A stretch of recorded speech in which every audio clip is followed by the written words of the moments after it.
그리고 해고되고 뭐 쫓겨나는 아버지들. 어쩌면 근데 지금이라고 크게 다를까?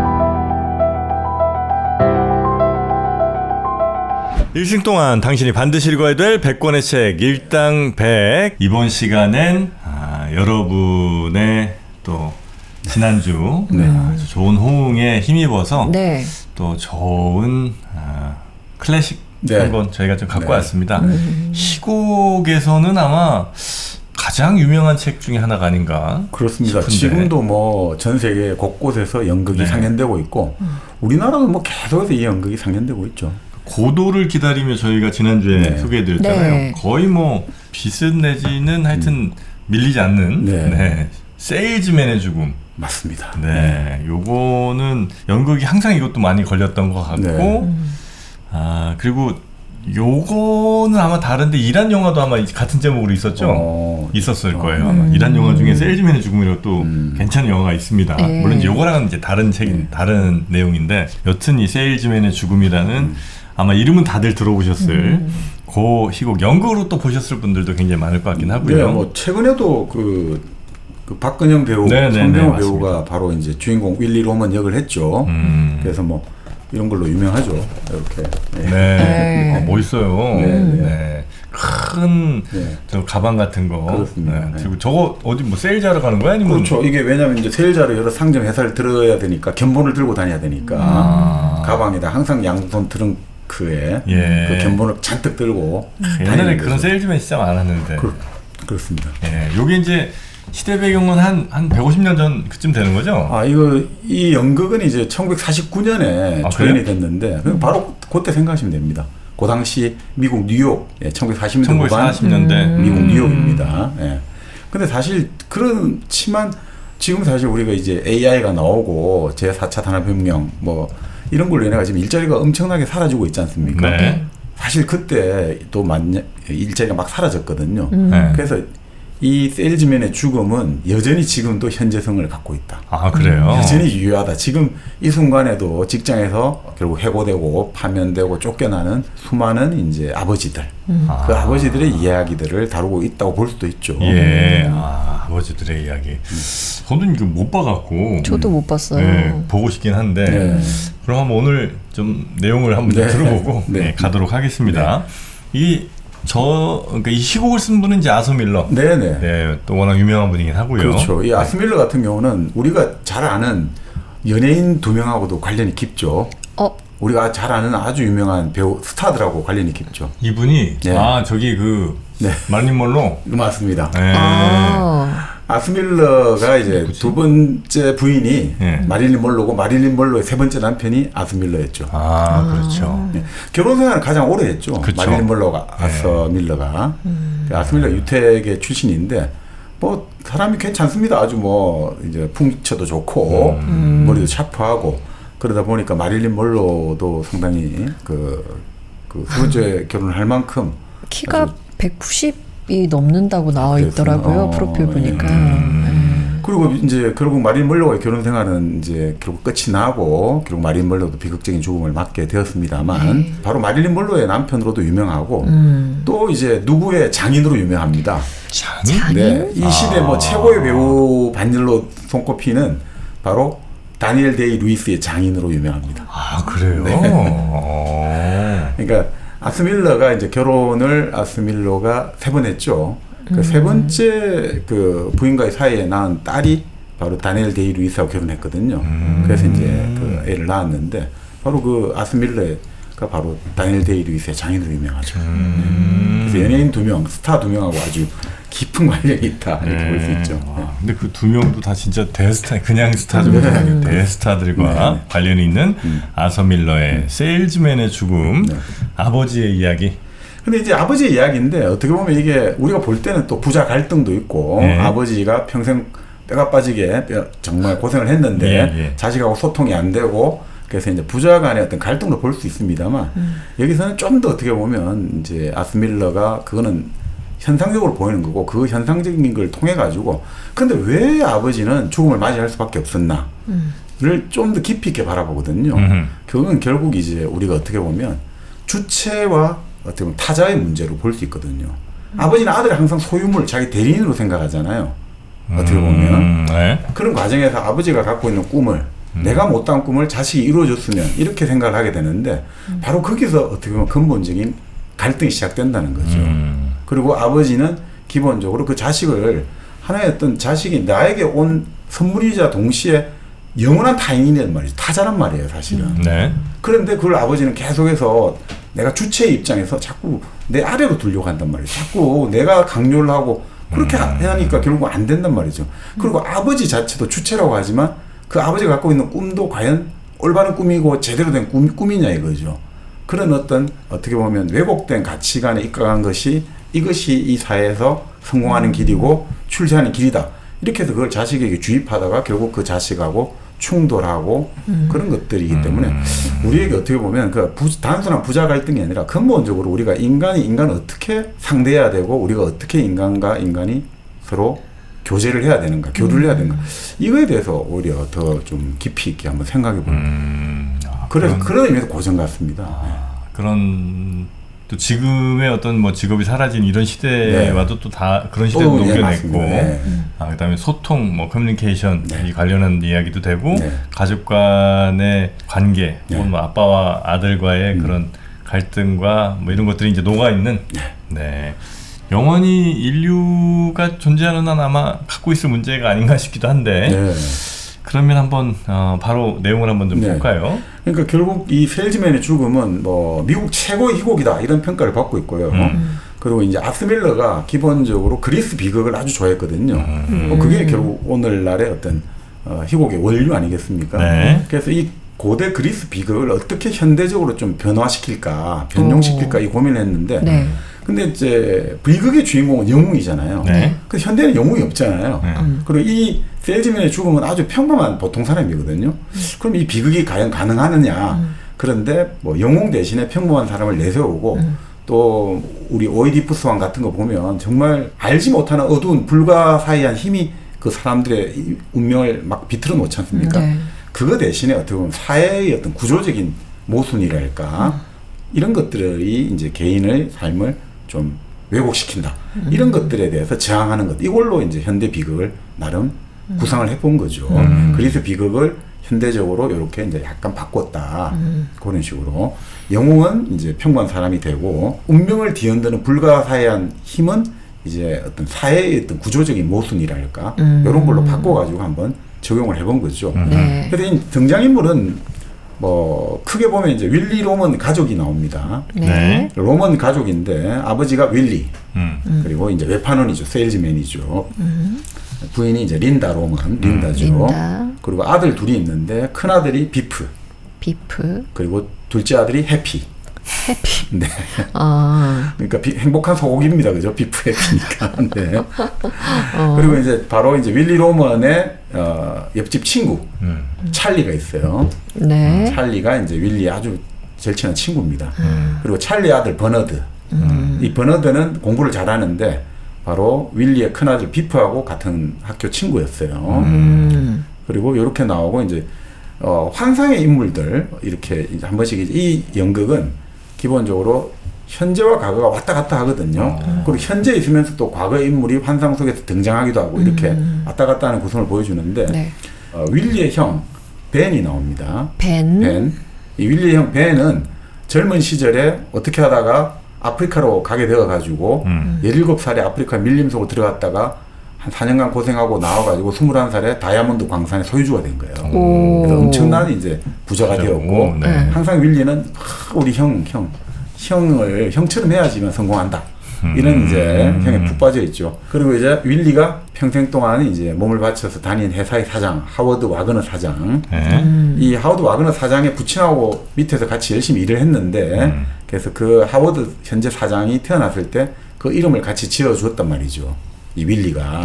그런데 이제 하워드 사장은 결국 나중에 윌리를 해고할 수밖에 없게 되죠. 자, 그래서 이렇게 등장인물은 이렇고 크게 이제 두 막으로 구성되어 있습니다. 1막, 2막.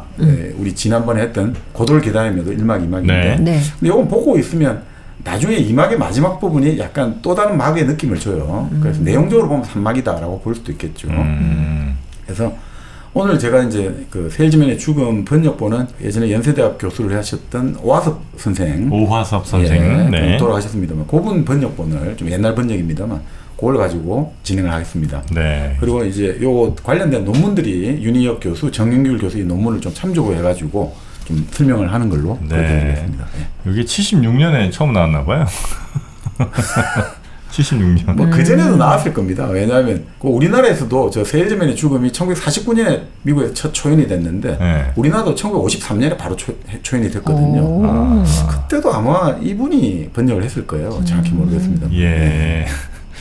야, 책이 1976년에 나온 책인데 물론 그 전에도 나왔겠습니다만 하여튼 법무사에서는 네네. 76년에 초판 나온 모양이에요. 네. 자, 그러면 한번 가보도록 하겠습니다. 그러니까 1막을 이제 시작을 하는데 1막에서는 플루트 음악이 들려와요. 플루트. 그리고 그것이 마치 풀과 나무와 지평선을 막 노래하는 듯한 아주 목가적이고 전원적인 느낌이 쫙 나오는 거죠. 네. 그러니까 뭔가 우리가 자연 속에서의 어떤 향유하는 느낌들 이게 쫙 나오는데 근데 막이 딱 올라가면 윌리의 집이 나오는데 이 윌리의 집은 3면이 다 아파트로 둘러싸여 있어요. 큰 건물 속에 둘러싸여 단독주택인데 아파트에 그렇죠. 둘러싸여 있어요. 네. 그렇습니다. 네. 그리고 이제 막이 오르면 윌리 환갑이 넘었단 말이죠. 63살로 나오나 63살로 나오는데 네. 견본이든 커다란 가방 2개를 들고 이제 들어오는 걸로 시작합니다. 네. 이제 보통 우리가 이제 세일즈를 가야 되니까 자기 상품들을 가지고 이제 상점 회사를 가야 되잖아요. 네, 이런 식인 거죠. 네. 뭐 이런 그림들 큰 가방을 들고 네. 항상 다니고 있는 거죠. 예. 트렌치 코트 그리고 예전에 모자를 항상 썼지 않습니까? 참 우리도 참 모자를 많이 썼는데 이 모자 문화가 사라져 버렸잖아요. 미국도 네. 그렇고. 그러니까 사실 케네디 대통령 등장 이후로 모자 문화가 사라졌다고 하죠. 왜 그래요? 그러니까 이제 케네디가 대선에 나왔을 때 그 당시 나이가 뭐 한 40밖에 안 됐잖아요.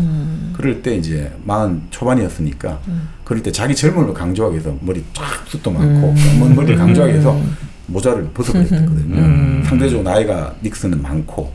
근데 그때부터 이제 뭔가 좀 활동적이고 적극적인 이미지를 보여준다 해가지고 미국이나 유럽 사회에서도 모자가 자연스럽게 사라졌더라고요. 우리도 뭐 영향을 받아서 모자가 사라졌죠. 아, 그렇죠. 네. 뭐 우리도 다 뭘 이렇게 망건이든 뭐 하여튼 가시든 뭘 다 쓰고 다니는데 항상 다 쓰고 다녔어요. 네. 본래 모자라는 거는 기본적으로 내가 보통 사람하고 다르다는 걸 표시하거든요. 옛날 우리나라 관리들이 모자를 쓰잖아요. 네. 사대 관모를 쓰지 않습니까? 네. 우리가 그래서 이제 결혼할 때 우리도 어떻습니까? 옛날 전통 결혼식에 그 신랑이 딱 이게 모자를 쓰지 않습니까? 그 왜 그렇게 했습니까? 오늘날은 네가 임금이다 이거예요. 그래서 항상 이 모자를 쓴다는 건 기본적으로 일반 사람이 아니라는 거예요. 그래서 본래 모자 안 쓰는 일반 백성을 여민이라 불러요. 머리금을 여자 백성민자.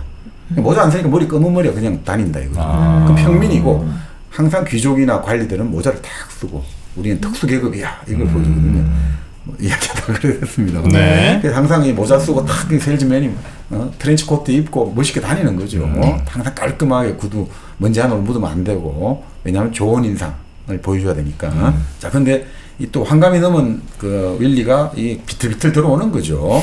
세일즈맨이 직업입니다. 자기가 뭔가를 만드는 게 아니라 누군가가 만든 거를 판매하는 일입니다. 네. 자, 그러니까 부인이 린다가 침대에서 일어나 이제 응대하는 거죠. 자, 그래서 아유 지금 들어오셨어요. 되니까 나 너무 녹초야 녹초. 뭐 그러면서 지금 내가 요즘 낮에 운전을 하다가 갑자기 운전하고 있던 사실을 내가 잊어버려. 그래서 차선을 갑자기 벗어 나왔다가 또 정신 차리고 달리다가 또 내가 생각에 잠겨. 그래서 갑자기 기억이 안 나. 내가 지금 5분 전에 뭘 했지? 이런 기억도 안 나고 깜빡깜빡 하는구나. 깜빡깜빡한다. 내가 지금 도무지 마음대로 되지 않는다라고 막 한탄을 하는 거죠. 그러니까 부인이 걱정이 되잖아요.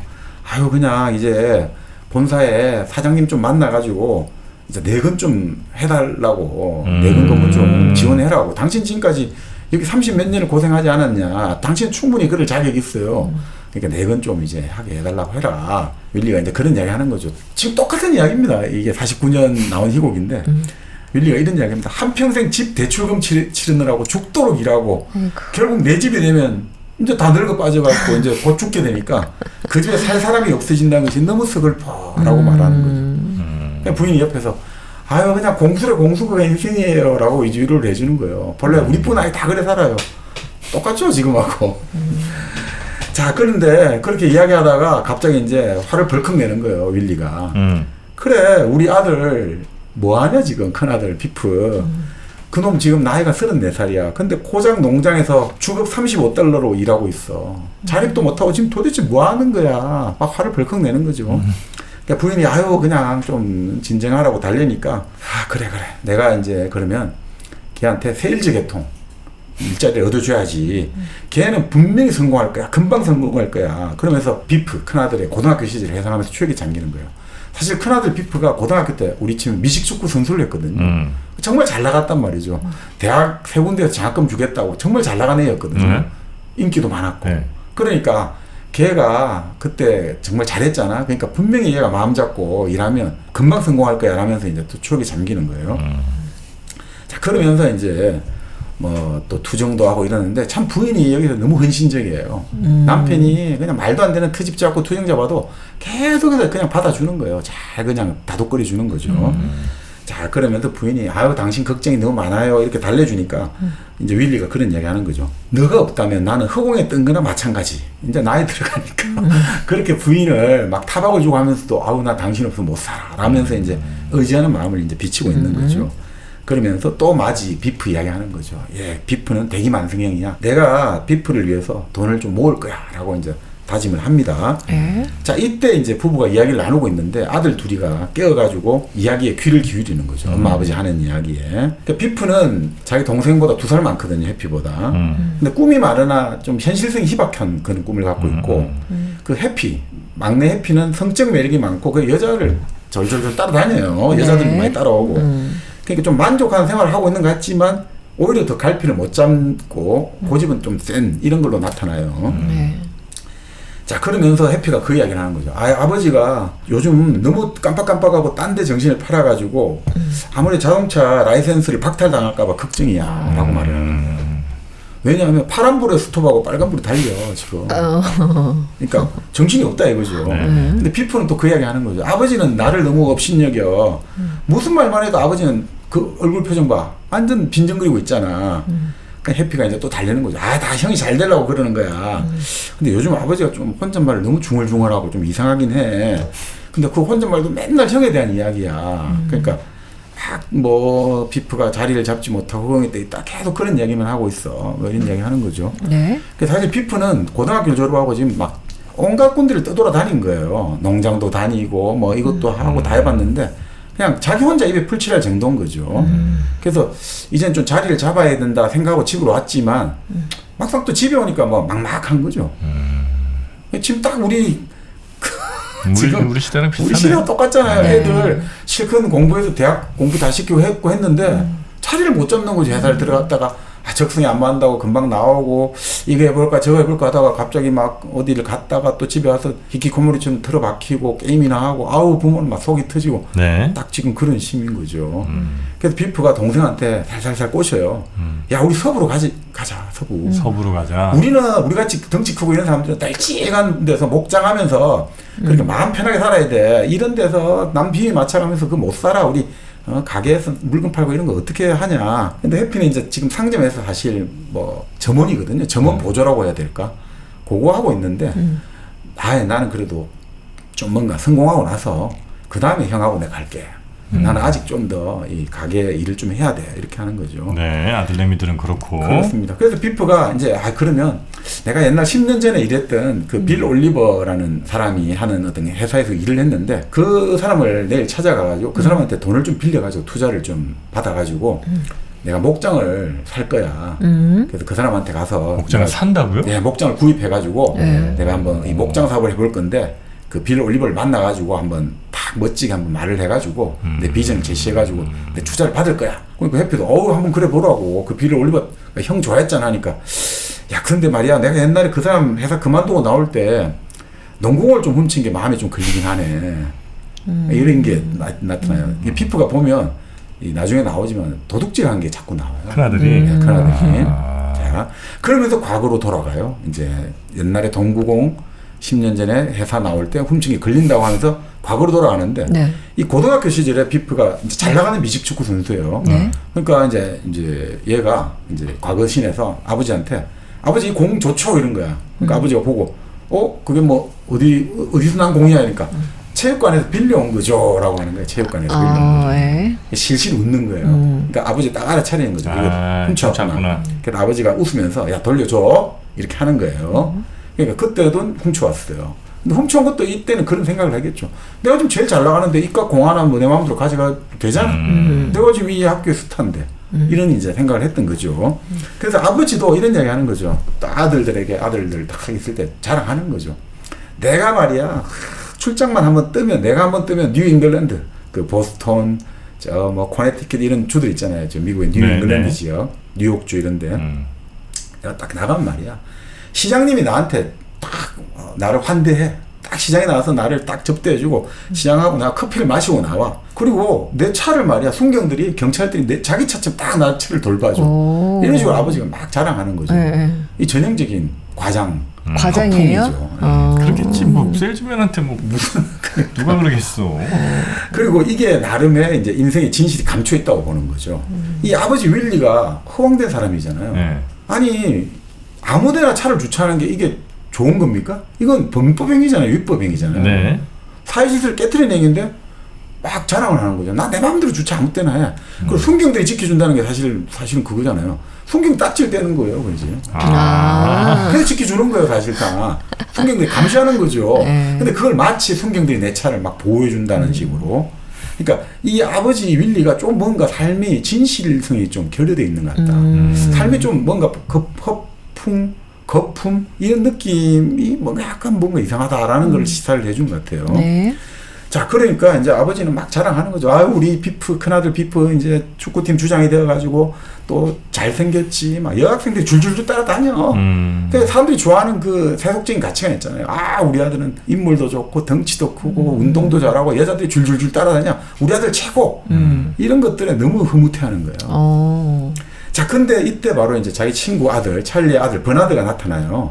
그러면서, 야, 피프야, 너 나랑 오늘 공부하기로 했잖아. 다음 주 시험인데 너 수학 낙제 받으면 졸업 못해. 이제 내가 진실을 말해주는 거죠. 야, 그 아무리 운동선수라도 수학 낙제 받으면 졸업 못하니까 공부하기로 했잖아. 공부하자 이러니까 피프가 자기 운동화를 보여줘요, 운동화. 운동화에 보면 버지니아 대학, 자기가 앞으로 갈 대학 이름을 딱 새겨놨다 이거죠. 야, 나 그냥 버지니아 대학 예약했어. 어차피 장학생이야. 바로 그거죠. 그리고 아빠 닮았네. 그렇죠. 근데 버나드가 딱 한마디를 냉정하게 말합니다. 운동화 바닥에 대학 이름을 새겼다고 졸업하는 건 아니야. 졸업하려면 시험을 너가 치고 해야 되고 낙제를 면해야 돼. 근데 그 이야기를 딱 하니까 윌리가 발끈한 거죠. 아니 어디서 있다고 자식이 말이야. 우리 아들을 셈을 내는 거야. 이렇게 하는 거죠. 웃기는 소리 하지 마. 된 거죠. 지금 대학 세 군데에서 장학금 주겠다는데 어떻게 낙제를 시켜. 말도 안 되는 소리 하지 마. 이 아버지가 작년에 애 공부를 시켜야 되잖아요. 야야 그래 네가 아무리 공부를 잘해도 수학시험 잘 치고 낙제는 면해야지. 고등학교 졸업해야지. 그래 대학 간단다 해야 되는데 아버지는 그런 생각을 안 하고 있는 거죠. 야 대학이 지금 말이야 우리 아들 데리고 가려고 해. 이렇게 되는 거죠. 또 버나드가 아닙니다. 그래도 선생님이 그런 말을 하셨으니까 듣기 싫어. 이 아버지가. 자 그러면서 버나드가 이제 퇴장을 하니까 이 삼부자 웃으면서 아유 저 버나드 너무 공부는 잘하지만 저 봐 인기도 없고 이러다 보니까 이제 사회에 나오면 너희 우리 아들 잘생긴 우리 아들 비프 해피가 저놈을 5배 앞설 거야. 5곱 앞설 거야. 너희들이 쟤보다 엄청나게 앞설 거란 말이야. 사회는 어떤 사람이 성공하느냐. 너희들처럼 잘생기고 인기가 좋고 그러면 되는 거야. 나도 지금 봐라. 외판원들한테 내가 다 제치고 내가 그 담당 회사 여기서는 용도개원 옛날 표현이 같아요. 용도개원 하는데 구매 담당자들 같아요. 그 사람들을 난 바로바로 만나잖아. 나도 이렇게 능력이 있고 내가 왜냐하면 내가 사람들한테 인기가 좋거든. 나는 항상 농담도 잘하고 사람들에게 항상 웃고 내가 무엇을 말하는가 보다 내가 어떻게 말을 태도가 난 좋기 때문에 사람들이 나를 좋아해. 그러니까 너희들도 바로 그런 게 중요한 거야. 내용보다는 밖에 보이는 게 중요한 거야. 라는 식으로 아버지가 자꾸 말을 해요. 자, 그렇게 하면서 이제, 근데 사실 그러면서 부인한테는 그 이야기 하는 거죠. 근데 사실 내가 말이 너무 많고, 사람들이 뒤에서 나를 좀 비웃는 것 같다. 라는 이제 부인한테는 또 그런 쓸쓸하다 이런 감정을 토로하는 거죠. 네. 그래서 나중에 보면 아버지가 이제 요 책은 전반적으로 말씀을 드려야 되니까. 그래서 사실 나중에 보면 이 아버지가 자기가 그렇게 빨리 자기가 원하는 사람들을 만나기 위해서 자기 출입하는 회사 여직원하고 바람을 피우고 있어요. 그렇게 하니까 빨리 만나게 해주는 거죠. 윌리가? 네, 윌리가. 아. 자, 그런 식인 거죠. 이 아버지가 사실은 그러니까 막 겉으로는 이렇게 하는데 뭔가 뒤에 뭔가 다른 게 있는 거예요. 네. 그러니까 부인은 집에서 이제 막 위로도 해주고 하는데 부인은 스타킹을 꿰매시네요. 아주 알뜰하니까. 근데 자기가 지금 불륜을 저지른 여자에게는 막 스타킹 한 상처씩 주고 왔거든요. 갑자기 그러니까 자기도 마음이 좀 이게 약간 죄책감이 되니까 부인 보고 당장 그거 버리라고 화를 내기도 하고 좀 그런 스타일입니다. 자, 그렇게 하는데 이제 어떻든 다시 버나드가 뛰어와요. 아, 지금 빌리 공부 안 하면 낙제예요 말하니까 이제 윌리는 야, 그러면 너가 좀 가르쳐줘. 친구한테 좀 컨닝 시켜줘. 아, 그건 안 돼요. 시험에서는 그렇게 나 못해요 하니까 그러니까 이 아버지 윌리는 항상 좀 요령을 좋아하는 거예요. 정도를 가는 게 아니라 아, 대충 그러면 낙제하면 너가 좀 야, 친구 좋은 게 뭐야. 네가 좀 컨닝 좀 보여주고 이렇게 하면 안 돼? 이런 식인 거죠. 네. 그러니까 그래서 자꾸 이제 가만히 보면 이런 거예요. 비프는 풋볼 축구공도 훔치죠. 여자애들한테도 엄마가 이 이야기를 한단 말이야. 아, 근데 우리 애가 자기가 너무 인기 있다 해서 공도 지 맘대로 가지고 오지. 다른 애들 엄마가 그러는데 여자애들한테 너무 우락부락하게 한다더라. 요즘 지금 큰일 나죠, 그죠?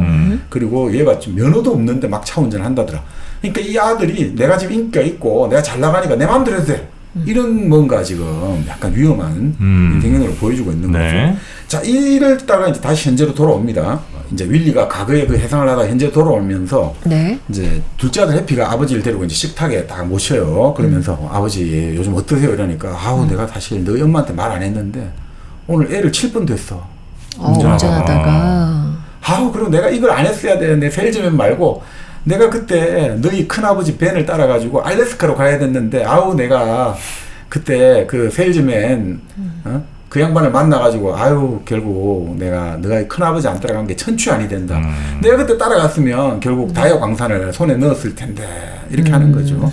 그래서 해피가 아버지 너무 힘드세요. 이제 은퇴하세요. 그러니까 아버지가 딱 한마디 하는 거죠. 내가 은퇴하면 네가 일주일 고작 $70 벌어갖고 어떻게 나와 너 엄마를 먹여 살린단 말이야. 참 지금하고 똑같습니다, 그죠? 지금 이제 아들들이 이제 아버지 엄마가 참 연로하셔갖고 은퇴하셨는데 그 아버지 엄마가 너 지금 비정규직에 너 알바해갖고 한 달에 고작 최저시급 받아갖고 어떻게 우리가 먹고 산단 말이냐? 내가 뭐라도 해야 돼. 이거 똑같은 거예요, 지금 여기 다 그런 겁니다. 내가 하던 지게차 운전 좀 더 하고 말지. 맞습니다. 이런 거죠. 네. 네. 자, 이런 와중에 옆집 친구 찰리가 좀 살림이 좋거든요. 찰리는 자기 사업도 하고 있고. 그러니까 찰리가 아유 밤늦게 무슨 소리가 나나 해가지고 찾아온 거예요. 그러면서 같이 카드 게임 밀려고 하면서 자꾸 이제 힘들다 이런 이야기 하니까 그러니까 그냥 내 회사로 들어와 내가 일자리 줄게 하니까 자꾸 자기를 모욕하지 말라면서 거절하는 거예요. 왜 가면 좋지 않나? 나는 내가 직업이 있어요. 나는 세일즈맨은 직업인데 왜 내가 너한테 들어가 이런 거예요. 참 이게 자기 고집, 그러니까 이런 거 있죠. 내가 평생 세일즈맨을 살아왔어. 내 자기 아이덴티티라고 할까. 이걸 깨트릴 수 없는 거예요. 나는 죽어도 나는 세일즈맨으로 죽을 거야.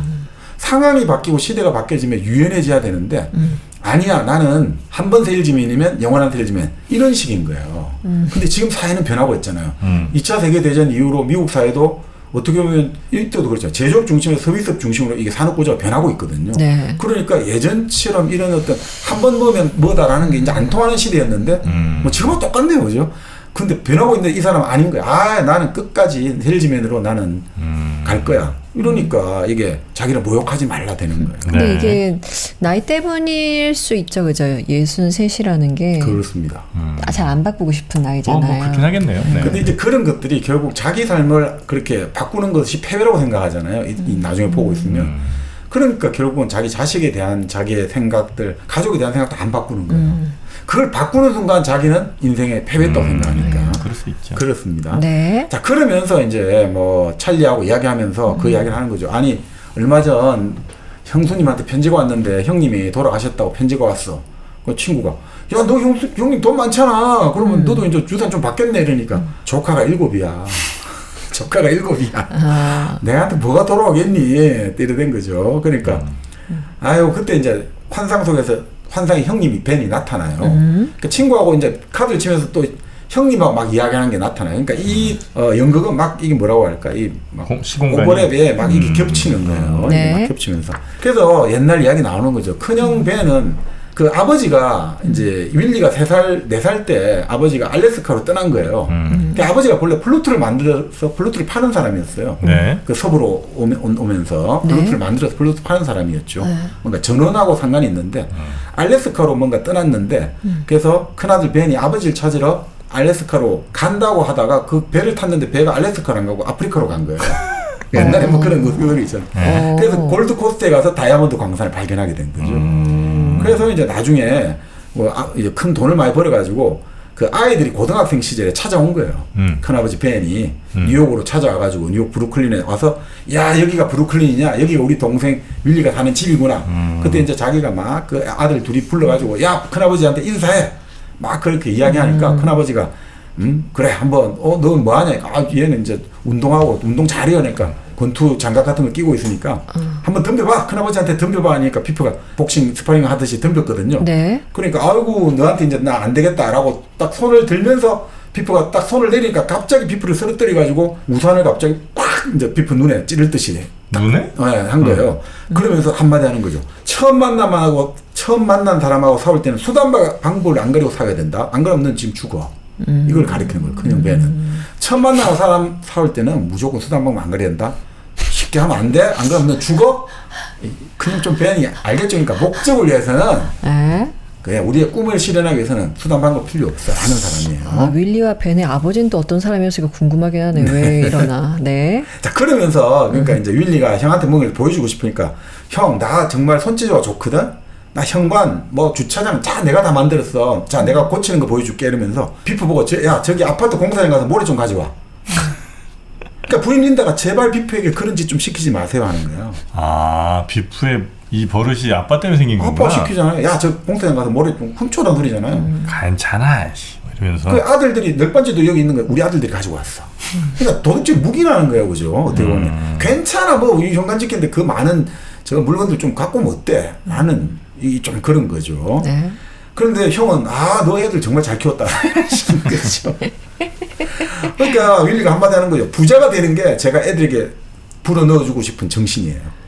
그러니까 알겠죠. 우리하고도 똑같았잖아요. 수단과 방법을 안 가리고 돈을 많이 벌고 출세를 하라 이런 거예요. 영화 그 캐치 미 이프 유 캔 있잖아요. 거기서도 아빠가 아들한테 아주 작지만 자기가 어떻게 사업을 하는지 보여주는데 그게 약간 사기성 있는 그런 걸 보여주거든요. 네, 그렇죠. 그러니까 아들이 그거 보고 배워갖고 희대의 사기꾼이 되잖아요. 그러니까. 아빠 보고 배운다니까. 그러니까 잘 좀 해요.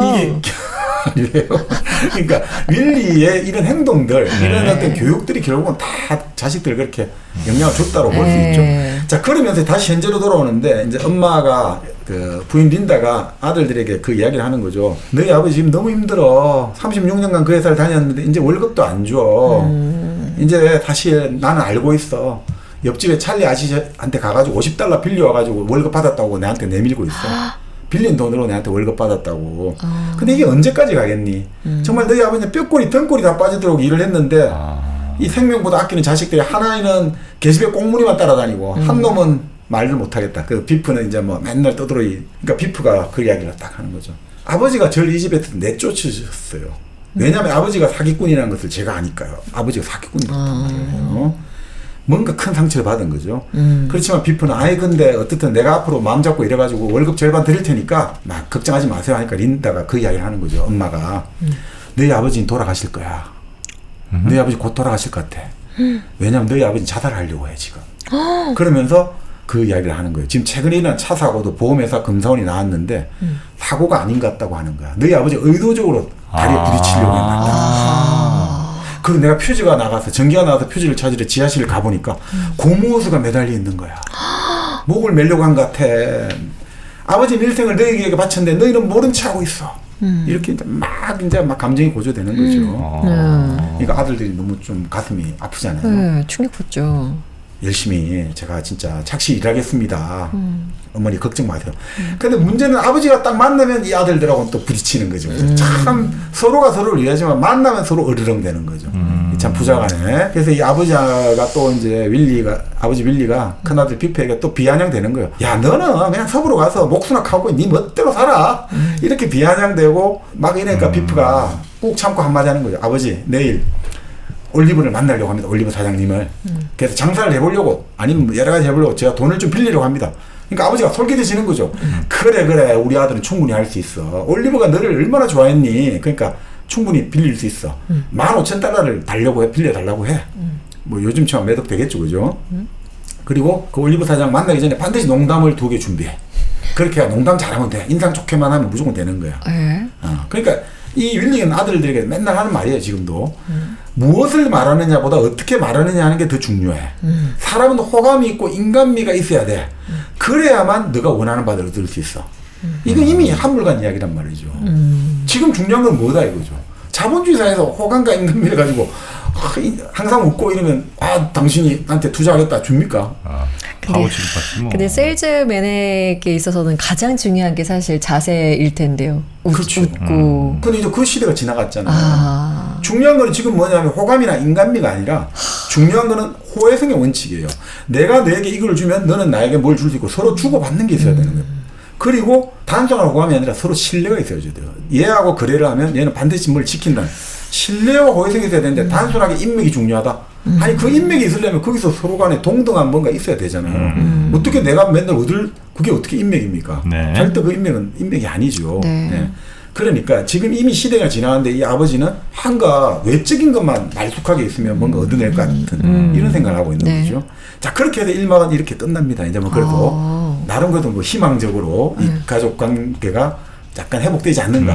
자, 2막의 처음도 아주 명랑한 음악으로 시작합니다. 자, 그런데 이제 부부 린다와 윌리가 이제 이야기하는 걸로 시작하거든요. 네. 린다는 이제 이런 거죠. 지금 미국 사회가 이때 이제 할부 사회잖아요. 뭐 냉장고, 자동차 전부 할부로 하잖아요. 근데 할부금 다 끝날 때 되면 이제 또 다 고장 나잖아요. 그렇잖아요. 그래서 지금 집세 마지막 이제 집 보증금하고 이제 $200가 필요해요. 그러면 이제 이 요번 달만 딱 내면 집은 우리 것이 되는 거예요. 25년 만에. 25년간 원리금 납부를 해가지고 이제 25년 만에 우리 집이 됩니다. 네. 우리의 큰애가 9살 때 이 집을 샀으니까 아유 벌써 25년. 자, 그러면서 $200 필요하다니까 내가 어떻게든 만들어 볼게. 그리고 오늘 저녁 6시에 그 아들 2명이 당신에게 식사 대접하겠다고 근산 식당에 예약했답니다. 나는 안 가고 3부자가 잘 만찬을 해보세요. 그래서 그리고 그러니까 아버지 윌리도 기분이 좋잖아요. 그래, 네. 내가 오늘 하워드 사장을 설득해서 내 본사 근무를 이제 받아낼 거야. 라고 이제 딱 되는 거죠. 본사를 갑니다. 이 하워드 사장은 바로 이제 선대의 아들이죠. 2세 사장인데 녹음기에 빠져 있는 거예요. 녹음기. 이제 새로운 이제 물건이죠. 네. 얼마나 재밌겠습니까? 녹음기 이제 $150 주고 샀다고 막 자랑하는 거예요. 이제 윌리가 들어오니까. 그래서 윌리가 이제 이야기하는 거죠. 내가 너무 힘들고 내가 이제 더 이상 출장을 못 간다. 그러니까 내 주당 $65만 주면 되니까 본사 내근 근무를 좀 시켜주십시오 하거든. 아유, 우리 회사는 외판을 하잖아요. 본사는 6명만 있으면 됩니다. 제가 해드리고 싶어도 일자리 자리가 없습니다. 이러거든요. 아니 그러면 $50만 주면 안 되겠냐고. 나중에 $40만 주면 안 되겠냐고. 안 된다 이렇게 하거든요. 네. 그러니까 이제 윌리가 자기 이야기를 끄집어내는 거죠. 내가 본래 여기 회사에 있을 사람이 아니었다. 내가 알래스카로 가고 싶었는데 내가 당시에 데이브 싱글맨이라는 84살 노인을 만났다. 그 노인이 일하는 걸 보고 내가 남자 인생에서 세일즈맨은 반드시 해야 될 일이다라고 생각했다. 왜냐하면 그 84살 먹은 노인이 전화기만 들면 수많은 도시의 사람들이 탁탁탁 전화기로 주문하고 거래가 이루어지고 너무너무 멋있더라. 84살까지 일을 할 수 있다는 거. 그리고 그 노인은 어떻게 죽었는 줄 아냐? 보스턴에 가는 열차의 흡연실에서 녹색 슬리퍼를 신고 죽었다. 얼마나 멋지냐. 세일즈맨은 그렇게 죽어야 된다. 일하다 죽었다는 거예요? 그렇죠. 그래서 그 사람 죽었을 때 수백 명의 세일즈맨이 장례식에 참석하고 그러니까 얼마나 이게 멋지냐. 그러니까 나는 그래서 그때부터 세일즈맨을 했는데 그런 자기 이야기 그러니까 나를 좀 대우를 해줘야 되는 거 아니냐. 나 36년 일을 했고 그러니까 하워드 사장 아무 관심이 없는 거예요. 아유 그냥 세상이 그런 겁니다. 실례지만 좀 용무가 있어서. 그냥 귓등으로도 안 듣고. 그렇죠. 네. 그러면서 결국 나중에 이제 윌리에게 이제 푹 쉬셔야겠습니다. 이제 파면이죠. 더 이상 우리 회사 이름으로 영업하지 못하십니다. 이제 파면입니다. 유가 파이어도 되는 거죠. 네. 자, 그 상태에서 이제 윌리가 친구 회사를 찾아와요. 돈은 지금 당장 필요하니까. 네. 근데 친구 회사 찾아오니까 이제 친구 아들이 아주 근사하게 아주 이제 몰라보게 어른이 24살이니까. 버나드가요? 버나드가 네. 만난 거죠. 그래서 버나드 만나니까 이제 버나드 오랜만이다 이러니까 버나드가 아예 제가 워싱턴 가는 길에 잠시 지금 아버지 회사 들렸습니다. 그 비프가 집에 왔다면서요. 그 이야기 들었습니다. 이러니까 또 허풍을 치는 거죠. 아 우리 비프 말이야. 우리 비프 서부에서 아주 큰 사업하고 있어. 비프가 막 어마어마하게 큰일 하고 있지. 이렇게 허풍을 치는 거죠. 그렇지만 이제 버나드는 딱 봐도 성공한 표가 나잖아요. 딱 완전 뭔가 엘리트 느낌이 난단 말이죠. 아 너는 어떻게 이렇게 성공했는데 비프는 왜 아직 운이 안 튀지? 계속 이렇게 바라보는 운이 안 튀지? 그러니까 버나드가 냉정하지만 진실을 이야기해 주는 거죠. 비프는 어떤 일에도 훈련을 아직 하는 그 연습을 안 하고 있다는 거죠. 자기는 진짜 궁금한 게 하나 있습니다. 왜 비프가 졸업을 앞두고 수학에 낙제했을 때 그 우리 집에 여름 학교 있지 않습니까? 여름 학기. 네. 그 수업을 데려오면 되는데 거기서 수학 점수를 따면 아무 문제 없이 졸업했는데 왜 아저씨께서 여름 학교에 가지 말라고 하셨습니까? 비프가 그래갖고 수업을 졸업 못한 거잖아요. 그러니까 윌리가 깜짝 놀라면서 아니야 나는 분명히 여름 학교 나가라고 명령했어. 근데 걔가 수학에 낙제하고 나서부터 망치로 얻어맞은 것처럼 애가 기력을 상실하고 나서부터 인생을 완전 방기를 해버리더라. 내가 걔한테 잘못한 게 있는지 모르지. 약간 자기가 좀 약간 가슴에 좀 뭔가 있죠. 네. 그러니까 버나드가 딱 계속 그 이야기를 하는 거죠. 그러니까 비프가 여름 학교에 등록했단 말이죠. 근데 갑자기 그때 아저씨를 만나러 뉴잉글랜드로 간다 했단 말이죠. 그리고 그걸 갔다 오고 나서 얘가 달라졌어요. 걔가 그때 지하실 난로 속에서 버지니아 대학으로 새겨진 운동화를 난로에 태워버렸어요. 그때 저는 그 비프를 말린다고 주먹질을 서로 30분을 상황을 했어요. 그때 비프는 모든 것을 단념했구나라고 생각했죠. 뭐 있었구나. 아저씨 그때 보스턴에 무슨 일이 있었습니까? 라고 물어봐요. 그러니까 윌리가 막 짜증을 내는 거죠. 내가 뭘 잘못했단 말이야. 자식이 인생을 포기했는데 그게 내 잘못이야? 아비 잘못이야? 뭔가 있었던 거죠. 네. 그런 다음에 이제 이 와중에 버나드 아버지 찰리가 들어오는 거죠. 그러니까 찰리가 들어와가지고 이제 아들 딱 이렇게 손흔지면서 야, 내 아들이 말이야 대법원에서 변호를 해 지금. 대법원에 변호사로 가는 거야 지금. 대법원에서 변론 엄청 출세한 거죠. 우리도 대법원에 지금 뭐 어떻든 변론 담당하러 갔다 이거죠. 그러니까 아들이 아버지 왜 이러세요? 이렇게 이야기하는데 윌리가 너무 충격을 받은 거죠. 기쁘면서도 내 아들은 지금 너무 못 나가니까. 그러면서 이제 그 아들이 나가고 나서 자기 친구에게 물어봐요. 야, 너는 어떻게 애 교육에 관심도 별로 안 가지고 일일이 이래라 저래라 안 했는데 어떻게 저렇게 출세를 했지? 근데 찰리가 딱 한마디예요. 내가 여태까지 버텨온 것은 무슨 일이고 지나친 관심을 갖지 않았기 때문일세.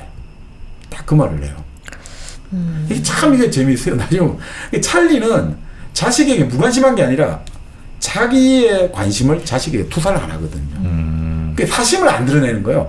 아니 우리 아들이 출세를 해가 막 판검사가 되고 의사가 되면 좋겠다 이런 마음을 절대 안 드러내는 거예요. 그냥 아들이 나하고 독립된 인격체다. 지가 하고 싶은 걸 해야지. 내가 절대 그냥 우리 아들이 의사가 되면 좋겠어. 판검사가 되면 좋겠어. 이런 이야기는 아예 끄집어내지도 않았다는 거죠. 네. 손익을 안 따졌다 이거죠. 아들이 하고 싶은 거 그래 네가 잘할 수 있는 걸 해야 하면 되지.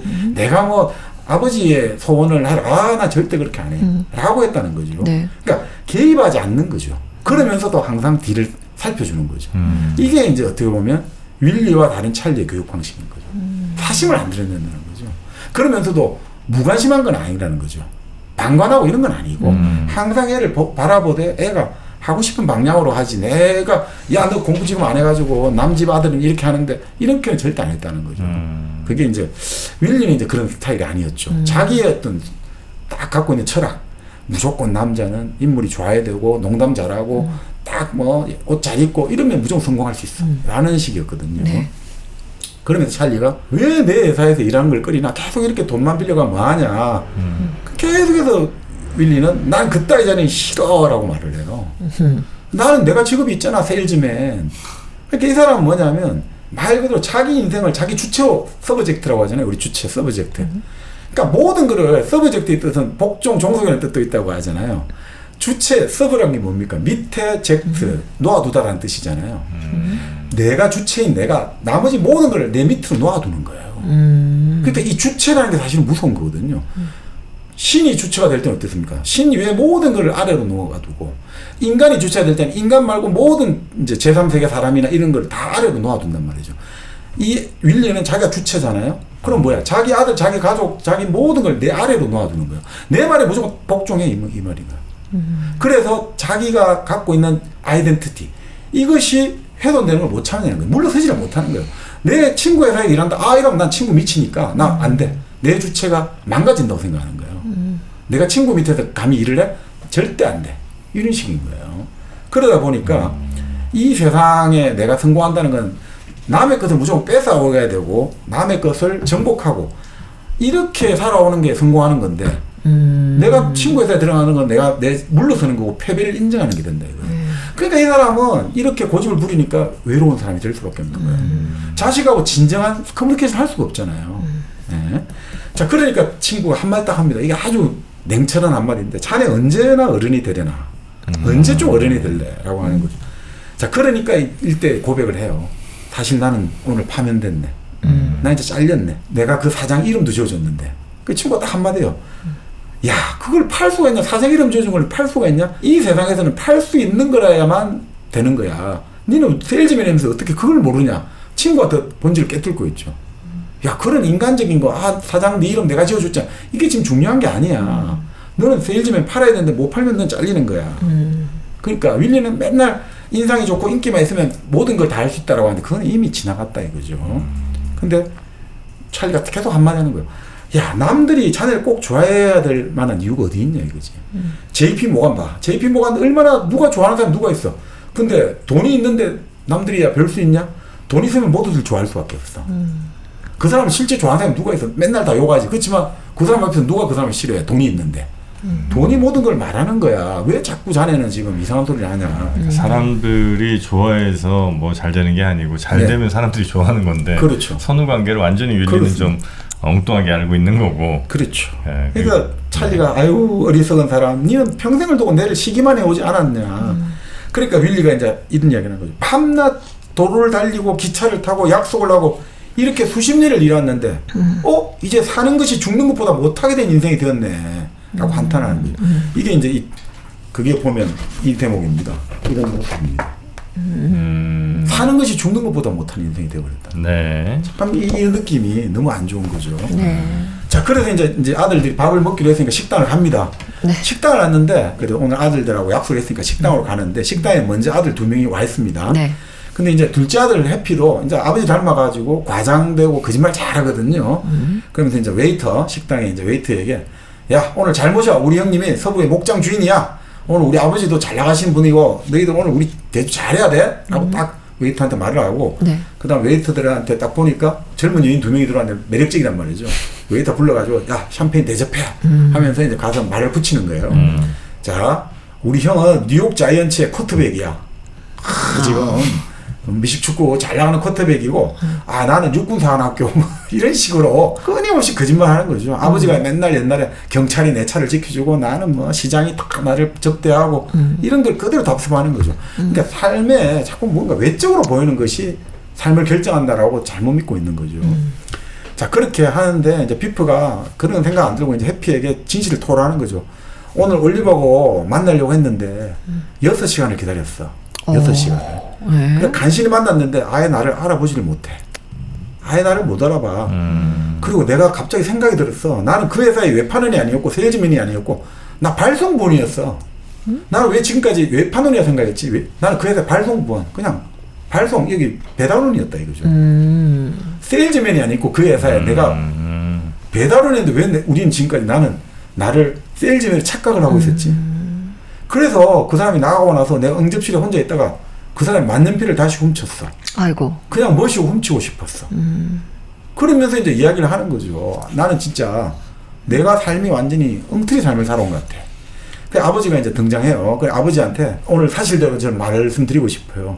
저는 올리브 회사에 세일즈맨이 아니었고 발송부원이었고 막 그렇게 말하니까 아버지가 흥미없어 그런 이야기 하지 마. 나도 오늘 파면당했어. 우리 엄마에게는 그런 소식 말하지 말자. 사실이 어쩌니 저쩌니 나에게 강연하지 마. 나는 흥미없어. 다 외면하고 싶은 거예요. 그죠?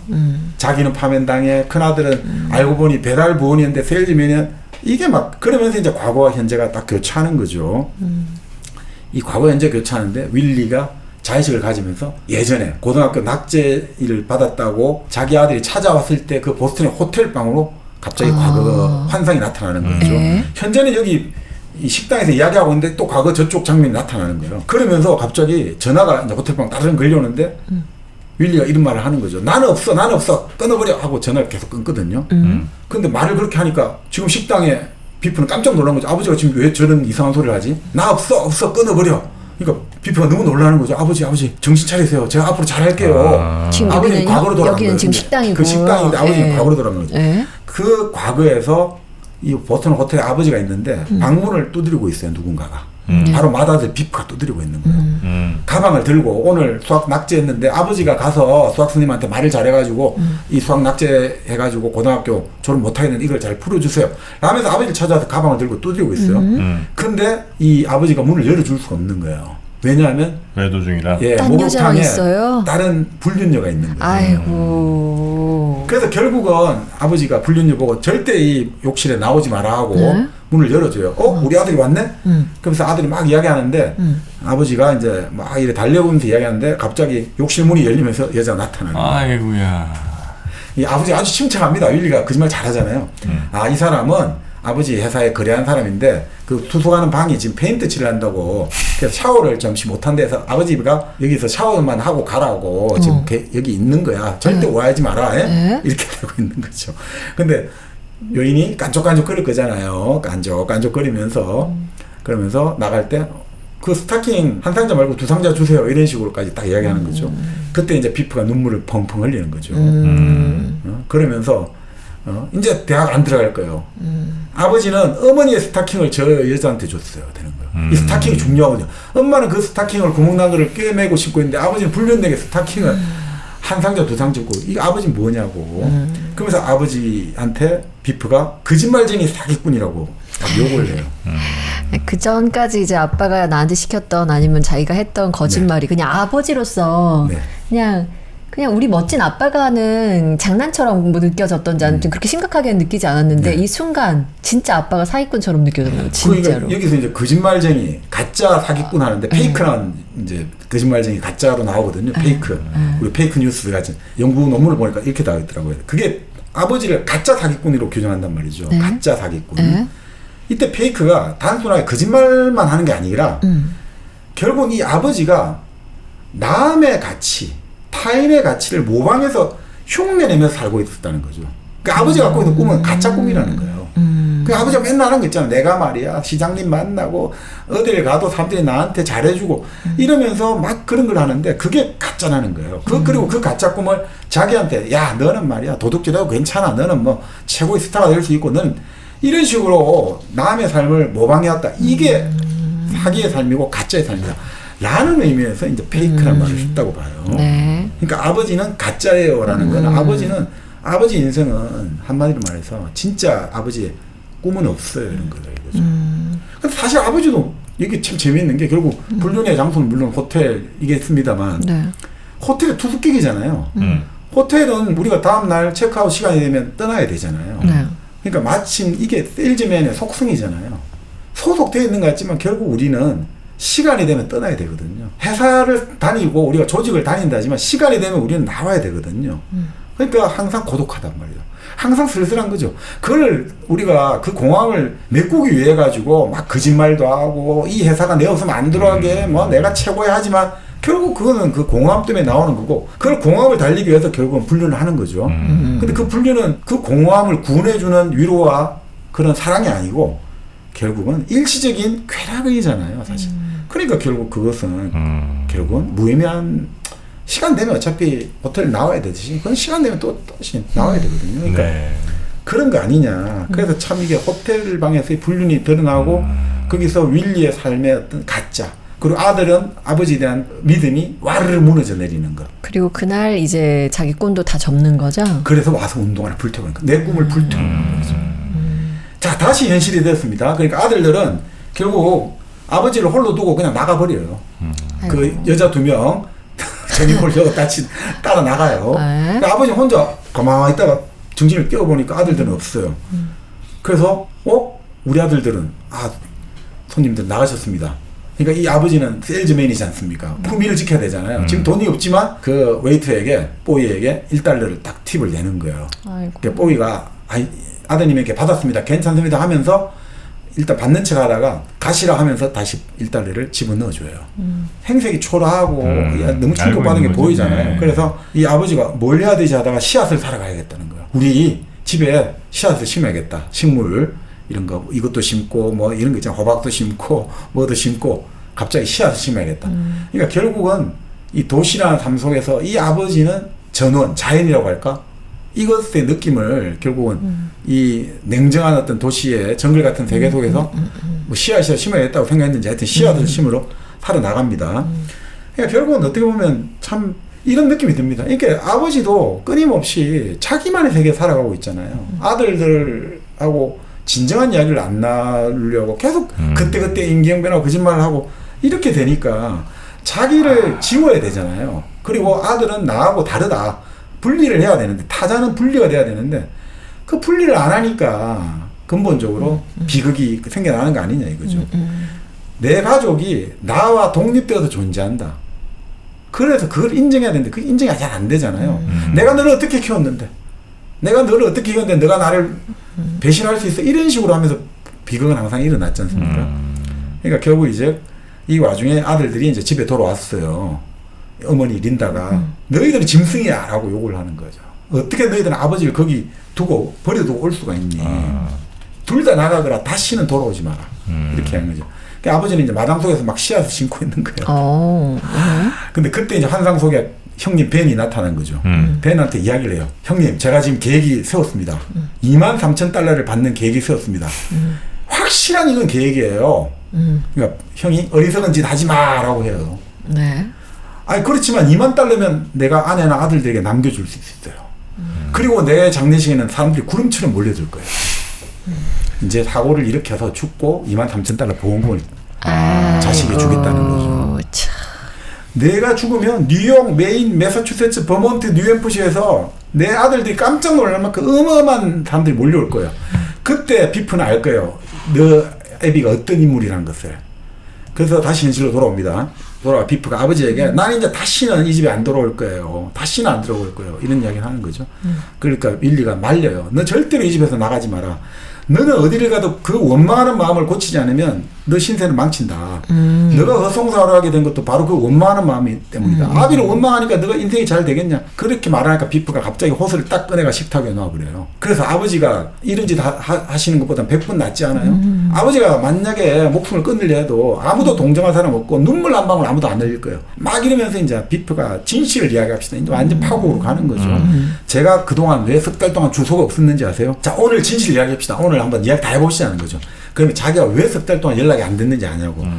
자기는 양복 한번 훔친 채로 교도에서 석 달간 있었다는 거죠. 그러니까 내가 성공을 못한 것도 왜 그렇게 되는지 아느냐. 결국 아버지가 내보고 잘났다고 비행기를 태웠기 때문이다. 그래서 나는 남 밑에서 명령받고 그런 일을 할 수가 없다. 근데 진실을 말하겠다고. 아버지나 저나 싸구려예요. 우리 싸구려 인생이에요 이제. 그러니까 결국 이렇게 보면 이 비프가 도백이 있단 말이죠. 그죠? 자, 고등학교 때 축구공, 풋볼공 훔쳤죠. 올리버 사무실에서 10년 전에 농구 훔쳤죠. 그리고 요번에 간 올리버 사무실에 다시 또 만년필 훔쳤죠. 그러니까 또 요번에 양복 훔쳤죠. 그러니까 어떤 연구자가 재밌는 이야기 하는데 양복과 만년필은 왜 훔쳤냐 이거죠. 이게 화이트 칼라의 상징이라는 거예요. 그러니까 지금 이 비프가 내 지금 신세를 너무 영락해 버렸잖아요. 그러니까 내가 양복과 만년필을 통해 가지고 뭔가 내가 그 화이트 칼라의 상징이니까 그걸 훔쳤고 처음 그 축구공, 풋볼공을 훔친 거는 내가 지금 잘 나가잖아요. 그러니까 이 정도 안 하면 괜찮아. 이게 내가 이걸 갖고 온다는 자체가 스타로서의 나를 인식하는 거다 이거죠. 그리고 그 다음에 그게 깨지고 나서 이제 올리버 회사 다닐 때 농공을 훔친 것도 그게 결국은 상징적 가치라는 거죠. 잃어버린 그 스타에 대한 공에 대한 가치로서 농공을 훔쳤다 이거죠. 그러니까 결국은 어떻게 보면 이 훔친다는 게 뭐냐 이거죠. 그 아버지 그리고 아버지가 가지고 있는 그 아메리칸 드림이 성공 이게 결국 강요한 결과로 이 사람이 무의식 중에 필요하지도 않는데 그런 것들을 내가 그 너무 정서적으로 그 상처를 입었기 때문에 그걸 보상하기 위해서 자꾸 그런 걸 훔치는 걸로 나타난 거 아니냐. 상당히 일리가 있는 것 같습니다. 네. 그러니까 아버지는 가만히 있습니까? 이런 천하의 부조자식 같으니 내가 너를 어떻게 키웠는데 이렇게 되는 거죠. 자, 그럴 때 이제 비프가 막 격분하다가 이제 풀이 죽어서 아버지에게 울며불며 안깁니다. 아버지, 저 이것밖에 안 되는 인간이에요. 아버지 원망할 것도 없어요. 그렇게 이제 비프가 이제 진짜 화해의 의사를 표시하는 거죠. 아버지 정말 저는 그래 안기니까 아버지가 이제 또 자식 얼굴을 더듬어 줘요. 그러면서 우리 하는 말 있잖아. 아이고 얘가 왜 이래 왜 울어 이렇게 더듬어 주는 거예요. 그러니까 비프가 그 이야기 하는 거죠. 아버지도 이제 허황된 꿈을 태워버리세요. 이제 다 허황된 꿈은 다 없애버리고 저도 하여튼 내일 아침에 떠나겠습니다. 제가 예전에 운동화 태우면서 선수의 꿈을 접었듯이 아버지도 다 태우세요. 그리고 저 내일 아침에 떠나겠습니다. 이제 아버지의 소유물이 아니다 이거죠. 나는 독립하겠다는 거죠. 자, 그런데 윌리는 끝까지 이렇습니다. 이제 다 그래 자식들하고 그 격정의 순간이 끝나고 나서 이걸 오히려 또 좋게 생각하는 거예요. 자기 부인 린다에게 정말 희한하지 않소? 그래도 비프 그놈이 말이야 날 위하네 이러면서 그놈이 울었어. 아버지한테 한 게 울었다니까. 그놈은 훌륭하게 될 거야. 그러니까 아들이 울어준 게 정말 자기하고 그 소통하고 싶다는 간절한 인간 대 인간으로서의 호소인데 그게 아니고 아들이 울어준 거는 아버지 나를 연민한 거야. 아이고 우리 아버지 너무 불쌍한데 내가 아버지의 뜻을 못 따라서 내가 너무 죄송해요 라면서 울은 거고 또 이 아들이 나한테 안겨준 것도 진짜 얘는 나를 알아준 거야. 아버지로서 나를 이제 인정해 준 거야 라고 착각하고 있는 거예요. 그러니까 끊임없이 이 아들이 하나의 독립된 인격적으로 아버지 우리 진짜 이제 아버지의 꿈을 나는 친해줄 수 없고 그 대신 나는 나대로 열심히 살게요 라고 해서 우리 같이 화해합시다인데 이 아버지는 그게 안 되고 아니야 이제 얘가 철이 들었군 이제 내 마음을 이해했구만 그래 이제 내가 이제 죽으면 $20,000 주면 이 놈은 진짜 일었을 거야 라고 생각하는 거야. 그래서 또 해피도 이제 덩달아 한마디 하는 거죠. 아버지 올해가 가기 전에 저도 결혼하고 이제 이 상점의 과장이 될 거예요. 두고 보세요. 자, 이러니까 윌리가 기분이 붕 뜨는 거죠. 그럴 때 환상에서 형이 나타나요. 그러면서 이렇게 이야기하는 거예요. 형한테. 형 이제 내가 비프에게 보험금 $20,000를 줄 거야. 이렇게 가면 얘가 버너드를 앞설 거야. 지금 버너드가 잘 나가는 변호사 뭐 하면서 대법원 가지만 우리 비프가 $20,000 딱 종잣돈 가지고 있으면 이제 얘가 앞서는 게 시간 문제도 아니야. 끝까지 아들을 자기 작품, 자기 소유물로 보는 거야. 그러니까 아들을 자기로 보는 거야. 아들은 아들이고 자기는 자기인데 아들을 자기로 보기 때문에 아들의 가능성을 자기의 가능성. 그러니까 아니, 아들이 잘 되면 나가 잘 되는 거야. 아빠가 죽어서 보험금 타가지고 그 2만으로 뭐 해있는 게 그게 행복하겠어요? 그거를 이해를 못하는 거야. 아니야. 우리 아들은 $20,000만 있으면 성공할 거야. 에휴. 그러니까 꽉 막혀 있는 거예요. 그래서 꽉 막혀서 갖고 이 참 재밌는 레비나스라는 철학자가 유명한 말을 했는데 아들이 자기에게 주어졌으나 자기에게 주어지지 않았다는 그 역사를 수용하지 못한다는 게 대부분의 사람들은 수용하지 못해요. 아들은 레비나스 말이 영원한 타자라고 했거든요. 타자를 우리가 인지한다는 아들이에요. 자식이에요. 나에게 주어졌지만 내 피를 받았고 내가 키웠다고 생각하니까 나의 분신이라고 생각하는데 절대 그렇지 않단 말이에요. 그건 타자란 말이라는 거죠. 그러니까 나에게 주어지지만 나에게 주어지지 않았다. 그 역사를 이해할 때 아들은 타자를 우리가 인정하고 타자가 되면 뭐냐면 나는 주체에서 벗어날 수가 있어요. 아까 우리가 주체가 된다는 뭡니까? 모든 대상을 내 밑으로 둔다고 하거든요. 대상. 우리가 대상을 주체를 서브젝트라고 하고 대상을 오브젝트라고 하지 않습니까? 근데 오브젝트는 대상이라는 뜻도 있고 반대라는 뜻도 있어요. 오브젝션은 반대잖아요. 어게인스트거든요. 내하고 대립되어 있는 게 대상이란 말이죠. 그러니까 주체라는 거는 나 위에 모든 것을 종속시키고 내 밑에 두려고 해요. 지배하려고 해요. 근데 이렇게 되면 우리 사회가 어떻게 됩니까? 결국 유대인들 600만 명을 절면한 홀로코스트가 일어난 것도 그 나치가 자기들만을 주체로 본 거예요. 나머지 모든 걸 대상으로 봤기 때문에 그게 가능했는데 현대 사회의 어떤 이런 정치적인 그리고 가부장적인 이 폭력 모든 폭력의 근본에는 내가 주체라는 게 깔렸거든요. 그래서 레비나스가 주장했던 건 우리는 이제 더 이상 주체가 되지 말고 목적어가 돼야 돼. 대상이 되자고 했거든요. 대상이 된다는 건 결국 이런 거죠. 내가 더 이상 이제 주체로서의 내 동일성을 계속 아들에게 강요하지 말고 그걸 받아들이자는 거예요. 타자로서 그걸 받아들여야 된다 이거죠.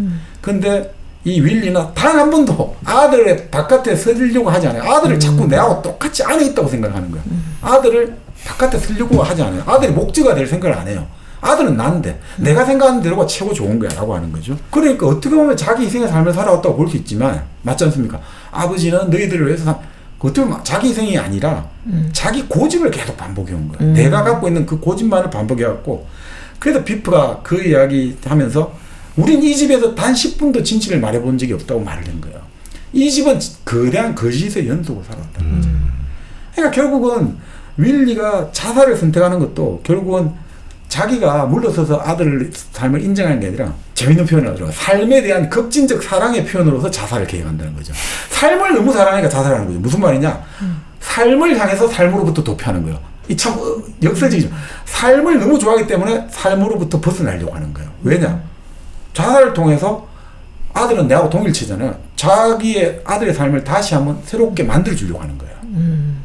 내 삶의 실패나 무가치함을 내 부정하고 아니야 내 아들에게 2만 달러 딱 주고 하면 내를 팔아가지고 다시 아들의 삶을 만들어주겠다는 거죠. 그러니까 끝까지 이 세상에 주목을 받게 하고 싶다. 우리 아들을 입신양명시켜갖고 꽃을 피우고 싶다. 그래야지 내가 이 세상에 산 보람이 있는 거야. 나 우리 아들 출세시키는 거 말고 나는 이 세상에 태어난 보람이 없어. 그러니까 이 사람은 자기 삶도 힘들게 하고 아들의 삶도 힘들게 하는 거죠. 네. 그러니까 과연 가족에게 진실하게 살아갔냐. 죽음을 향해 가는 순간에 또 윌리는 자기 자신을 버리지 못하잖아요. 목재가 되는 삶이라는 것은 자기 껍질이 벗겨지는 만큼의 아픔을 감수해야 된다거든요. 내가 주체에서 목적으로 된다는 것은 내 삶의 껍질을 벗겨내는 그 고통을 감수하고 돼야 되는데 윌리는 자기 삶의 그 껍질을 전혀 그 고통을 감수할 생각이 1도 없는 거예요. 나는 오로지 내 생각했던 그대로 가겠다는 거죠. 네. 그러니까 죽음을 향해 가는 순간에도 윌리는 자기 자신을 버리지 못하는 거죠. 네. 그래서 이게 참 정치적으로 재밌는 말인데 레비나스가 이런 말이에요. 자기 자신이 정의롭다고 생각하는 정의로운 자는 더 이상 정의롭지 않다. 이 뭐 가족 관계든 친구 관계든 아니면 직장의 관계든 정치의 관계든 국제 관계든 내가 정의롭다고 생각하는 주체는 더 이상 정의롭지 않은 것입니다. 그래서 바우만이라는 사역자도 그런 이야기 했는데 도덕성이 자기 성찰이 없으면 가장 위험하다는 거예요. 가장 최악이 된다는 거예요. 내만이 옳고 내만이 도덕적이라고 생각하면서 자기 성찰이나 자기 반성이 없으면 그건 치악이라는 거거든요. 그러니까 내가 어렵다고 생각하는 어려운 자는 가장 얼붙지 못한 자가 되는 거죠. 그러니까 가족에게 과연 진실하게 마음의 문을 열었냐 이거죠. 인간은 결코 타자의 삶을 자기가 기획하거나 통제할 수 없다는 거죠. 그 불가능성을 인정해라는 거예요. 타자의 자율성에 대해서 우리는 응답을 책임을 지는 그것들을 우리는 갖고 있어야 된다 이거죠. 우리 마음대로 그 사람의 삶을 내가 재단해주마. 내가 정치를 하니까 내가 잘해줄게. 내가 이대로 가면 내 정치 최고 라고 밀어붙이고 이것이 옳은 방향 이게 제일 위험한 거라는 거죠. 정치는 과학이 아니기 때문에 정치는 내가 옳고 네가 틀렸다는 그걸 증명해주는 과학이 아니기 때문에 정치는 타협하고 대화할 수밖에 없습니다. 안 되면 바로 레비나스의 말대로 이거는 끊임없는 홀로코스트가 반복, 정도의 차이가 있더라도 홀로코스트 반복될 수밖에 없어요. 내가 정의롭다고 생각하는 정의로운 자는 더 이상 정의롭지 않은 겁니다. 그게 가장 핵심 같습니다. 그래서 벤이 이제 그 와중에 벤은 나는 이제 시간이 됐다 이럴 때 윌리는 형님 전 어디로 어떻게 이렇게 합니다. 이게 딜레마 아닙니까? 그렇게 자기 기획을 다 하고 이제 죽어가지고 돈도 다 하지만 막상 최후 순간에는 무력하고 방향을 상실하고 있는 거예요. 그죠? 이렇게 모든 죽음까지도 다 기획한다지만 안 되는 거예요. 지금의 현실에 이 사람 자리를 잡지 못하기 때문에 결국 그래서 분열이 나온 거죠. 왜 이 사람이 환상 속에서 자꾸 벤을 만나고 하는가? 분열되어 있는 거예요.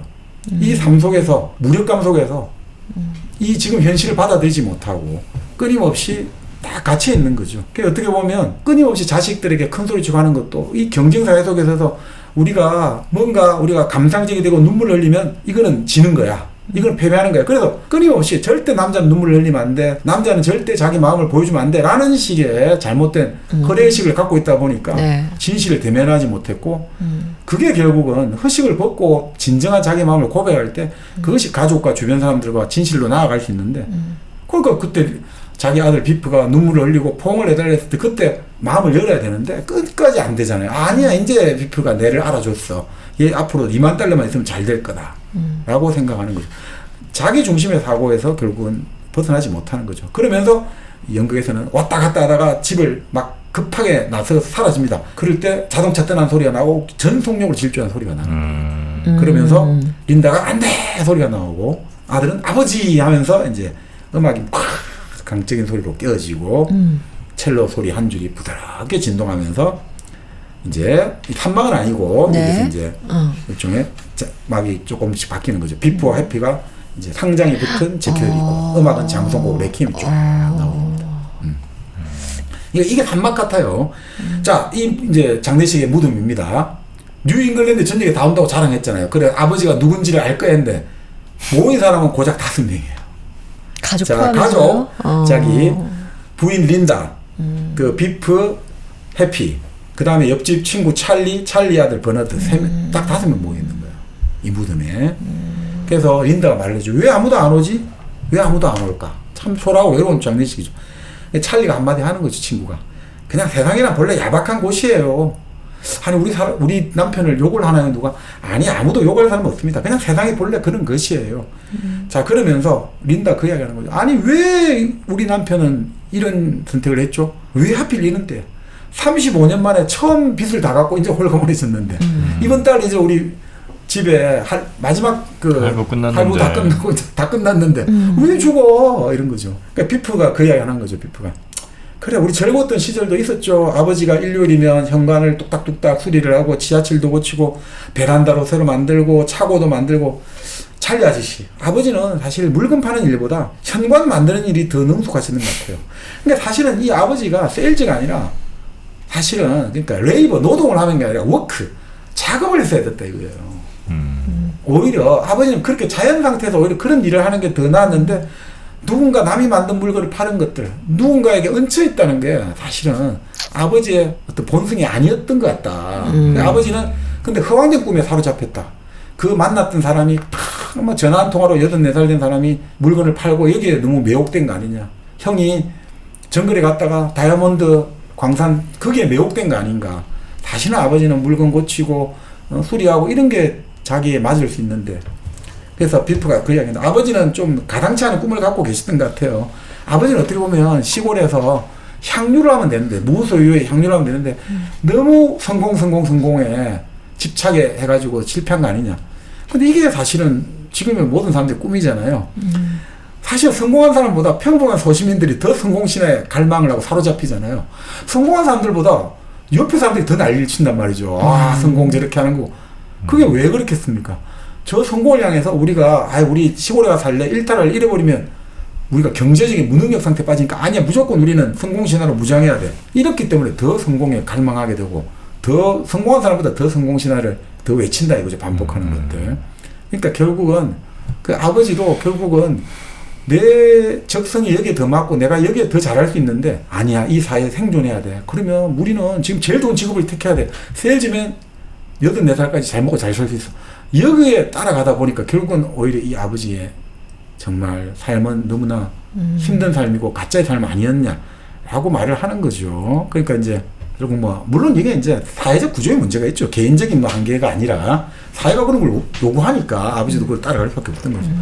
그러니까 둘째 아들 해피는 그런 소리 하지도 말라고 나는 이제 아버지의 꿈을 내가 이룰 거라고 이 뉴욕에서 아버지가 못한 일을 하고 내가 반드시 비프는 나는 그냥 서부 가서 내가 원하는 일을 할래. 나 농장에 가서 나는 그게 내 적성에 맞아. 넓은 데서.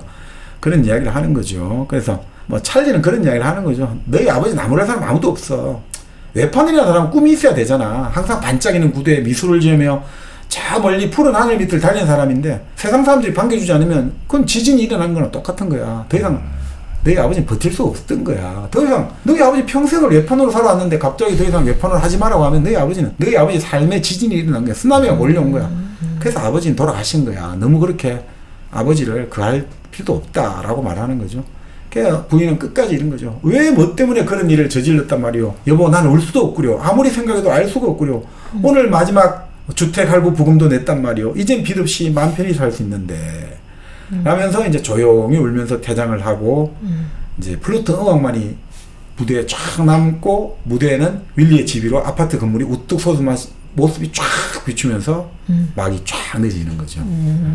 이게 세일즈맨의 죽음입니다. 이 죽음. 네. 씁쓸하네요. 내용이. 끝내 아내 린다는 남편의 진짜 모습을 어쩌면 몰랐을 수 있을 것 같아요. 그리고 알았어도 모른 척하고 살았던 것 같아요. 그러니까 알고 싶지도 않아 했던 것 같고 그 단면들을 조금씩 봤지만 전혀 드러내지 않았잖아요. 엄마도 아들이 뭐 훔쳐온 거 알 거 아니에요. 그렇죠. 그래서 엄마는 계속해서 왜 자꾸 그런 일을 시킨단 말이요. 그리고 사실 엄마도 불륜을 눈치챌 수 있었겠죠.